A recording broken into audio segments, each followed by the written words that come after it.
नमस्कार मित्रांनो, मी तुमचा रोहित आणि स्वागत आहे तुमचं माहिती केंद्रामध्ये. तर मित्रांनो, आजच्या व्हिडिओमध्ये आपण पाहणार आहोत ते म्हणजे जे काय आता इलेक्शनचा रिझल्ट येणार आहे तो आपण कशा पद्धतीने मोबाईलवरती घर बसल्या पाहू शकतो.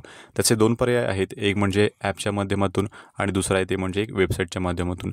दोन्ही पर्याय खूप सोपे आहेत, सहज आहेत आणि लगेच आपण हा रिझल्ट पाहू शकतो. चला तर मग वेळ न वाया घालवता आपण आजच्या व्हिडिओला सुरुवात करूया.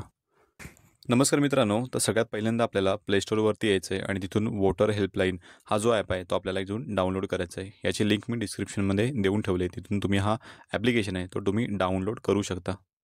डाउनलोड झाल्यानंतर आपल्याला हा ॲप इथून ओपन करायचा आहे. ओपन केल्यानंतर असं इंटरफेस तुम्हाला दिसेल ॲपचं. त्यानंतर आपल्याला स्किप लॉग इन या बटनावरती आपल्याला क्लिक करायचं आहे.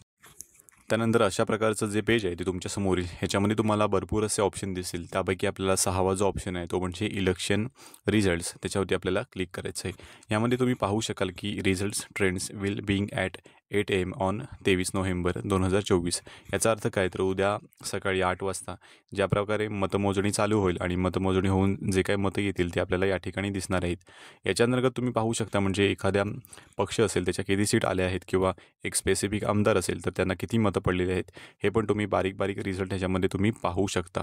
याचबरोबर एक दुसरी पद्धत आहे ती म्हणजे वेबसाईट थ्रू तुम्ही हा जो रिझल्ट आहे तो पाहू शकता. आता ते बघूया. त्यासाठी तुम्हाला गुगलवरती यायचं आहे आणि result.eci.government.in ही जी वेबसाईट आहे त्याची मी लिंक तुम्हाला डिस्क्रिप्शनमध्ये दिली आहे. तिथून तुम्ही ह्या वेबसाईटवरती रिडायरेक्ट होऊ शकता. ही वेबसाईटवरती आपल्याला जायचं आहे आणि या ठिकाणी जो पहिलाच ऑप्शन येईल त्याच्यावरती आपल्याला क्लिक करायचं आहे. त्यानंतर अशा प्रकारचं जे पेज आहे ते आपल्यासमोर येईल. इथे पण दिलं आहे की 8 वाजता म्हणजे हे जे इलेक्शन आहे म्हणजे ज्याप्रमाणे मतमोजणी चालू होईल त्याप्रमाणे इथे जे आपले रिझल्ट असतील, इथे बघा आता तुम्ही झारखंड आणि महाराष्ट्र पाहू शकता. इथे आपला महाराष्ट्राचा जो रिझल्ट येत असेल तो आपल्याला इथे वेळोवेळा डिस्प्ले होत जाईल. म्हणजे तुम्ही दोन पद्धतीने हे इलेक्शनचा जो रिझल्ट आहे तो पाहू शकता. एक म्हणजे तुम्ही पाहिलं असेल की ॲपच्या थ्रू आणि दुसरं म्हणजे वेबसाईटच्या थ्रू हा तुम्ही रिझल्ट पाहू शकता. तर मित्रांनो, आजचा हा महत्त्वपूर्ण आणि छोटासा व्हिडिओ इतकाच होता. आजच्यापुरती आपण इथेच थांबूया. भेटूया पुन्हा नवीन व्हिडिओमध्ये. तिथपर्यंत धन्यवाद.